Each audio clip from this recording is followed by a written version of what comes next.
বিসমিল্লাহির রহমানির রহিম। আসসালামু আলাইকুম। Welcome back to my channel. আশা করছি সবাই ভালো আছেন। তীব্র এই গরমে সবারই নাজেহাল অবস্থা। তীব্র এই গরমে পেটের শান্তির জন্য কি খাওয়া যায় সবারই প্রায় টেনশনের বিষয়। গরমের দিনের জন্য পারফেক্ট একটি রেসিপি হলো মুরগির মাংস দিয়ে পেঁপের ঝোল। সাদা ভাতের সাথে এই আইটেমটি পরিবেশন করলে সবারই কিন্তু খেতে ভালো লাগবে। রেসিপিটি ভালো লাগলে অবশ্যই আমার চ্যানেলটিকে সাবস্ক্রাইব করতে ভুলবেন না। রান্নাটি করার জন্য আমি এখানে মাঝারি সাইজের একটি কাঁচা পেঁপে নিয়েছি। পেঁপেটিকে ছিলে আমি এরকম টুকরো করে কেটে নিয়েছি। আপনারা আপনাদের পছন্দ মতো পেঁপেটাকে কেটে নিতে পারেন। আমি এরকম টুকরো করে কেটে নিয়েছি। আর এখানে নিয়েছি আমি একটা সোনালী মুরগি। সোনালী মুরগির পরিবর্তে আপনারা দেশি অথবা ব্রয়লার মুরগিও ব্যবহার করতে পারেন। আর আমি মুরগিটাকে এরকম করে টুকরো করে কেটে নিয়েছি। কেটে খুব ভালোভাবে ধুয়ে পরিষ্কার করে নিয়েছি। আর রান্নার জন্য আমি চুলায় একটি কড়াই বসিয়ে দিয়েছি। 1/3 কাপ পরিমাণে সয়াবিন তেল দিয়ে দিচ্ছি। তেলটা কিছুটা গরম হয়ে আসলে এতে দিয়ে দিচ্ছি 3 টুকরো দারুচিনি, 3টা তেজপাতা দিয়ে দিচ্ছি, আর দিচ্ছি 4 থেকে 5টা এলাচ। তেলের মধ্যে মিনিট খানেকের মতো ভেজে নিচ্ছি। 3টা মাঝারি সাইজের পেঁয়াজ কুচি করে নিয়েছি। আর এই পেঁয়াজটাকে এখন আমি নাড়াচাড়া করে বাদামি করে ভেজে নিব। অনবরত নাড়াচাড়া করে পেঁয়াজটাকে ভেজে নিতে হবে, না হলে পুড়ে যেতে পারে। আমার পেঁয়াজটা প্রায় বাদামি হয়ে এসেছে। এখন এর মধ্যে সামান্য পরিমাণে পানি দিয়ে দিচ্ছি যাতে করে পেঁয়াজটা পুড়ে না যায়।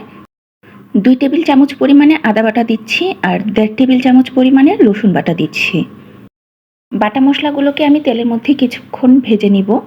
অনেক সময় দেখা যায় রান্নার পরও তরকারি থেকে মশলার একটা কাঁচা গন্ধ থেকে যায়। মশলাটাকে ভালোভাবে কষিয়ে নিতে পারলে কিন্তু এই সমস্যাটা আর থাকে না।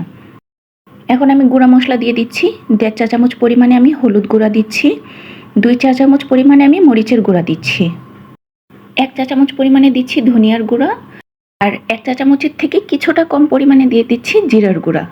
সবগুলো মশলাকে এখন একসঙ্গে ভালোভাবে মিশিয়ে নিচ্ছি। স্বাদ মতো লবণ দিয়ে দিচ্ছি। মশলার আঁচটাকে লোতে রেখে এখন আমি মশলাটাকে প্রায় 5 থেকে 7 মিনিটের মতো ভেজে নিব। মশলাটা কষানোর সময় প্রয়োজন হলে কিছুটা পানি দিয়ে দিতে পারেন। এই সময় সিলভারের পাতিলে রান্না করতে গেলে মশলাটা কিন্তু নিচ থেকে লেগে যায়, সেক্ষেত্রে কিছুটা পানি দিয়ে দিতে পারেন। আমার মশলাটা খুব ভালোভাবে কষানো হয়ে গিয়েছে।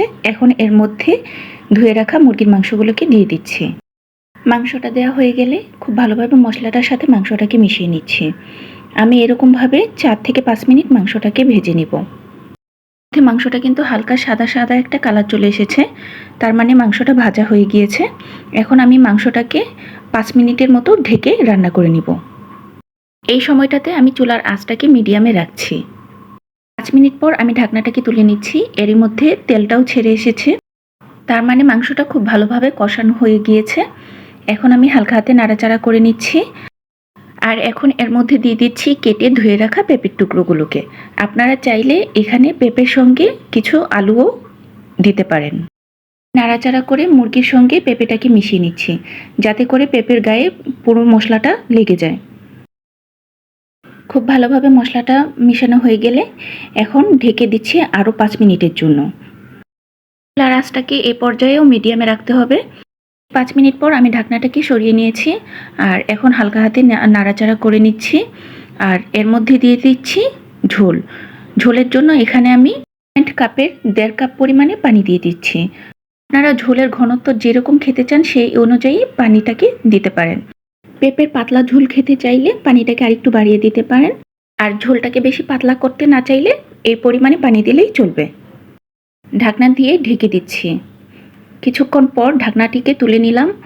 আর ঝোলটাও কিন্তু প্রায় অনেকটাই শুকিয়ে এসেছে। আমি হালকা হাতে নাড়াচাড়া করে নিচ্ছি। পেঁপেটাও কিন্তু খুব ভালোভাবে সিদ্ধ হয়ে গিয়েছে। আর এখন এর মধ্যে আমি দিয়ে দিচ্ছি 1/2 চা চামচ পরিমাণে গরম মশলার গুঁড়ো। গরম মশলার গুঁড়োটা একদমই অপশনাল, হাতের কাছে থাকলে দিতে পারেন, এতে করে টেস্টটা ভালো আসবে। আর না থাকলে বাদ দিতে পারেন। চুলার আঁচটাকে লো করে দিয়েছি। এখন কিছুক্ষণের জন্য এভাবেই রেখে দিব। আর এরপর নামিয়ে পরিবেশন করে নিব। আমার তরকারিটার ঝোলটা অনেকটাই শুকিয়ে এসেছে আর আমার রান্নাটাও কমপ্লিট হয়ে গিয়েছে। এখন এটাকে নামিয়ে আমি পরিবেশন করে নিচ্ছি। এই মাত্রাতিরিক্ত গরমে এভাবে পেঁপে দিয়ে রান্না করে দেখবেন, আশা করছি আপনাদের খুবই ভালো লাগবে। আর এই তরকারিটা কিন্তু শরীরের পক্ষেও খুব ভালো। আপনারা যদি আমার চ্যানেলে নতুন হয়ে থাকেন আর আমার রেসিপিটি যদি আপনাদের ভালো লেগে থাকে তাহলে অবশ্যই আমার চ্যানেলটিকে সাবস্ক্রাইব করবেন। ধন্যবাদ সবাইকে।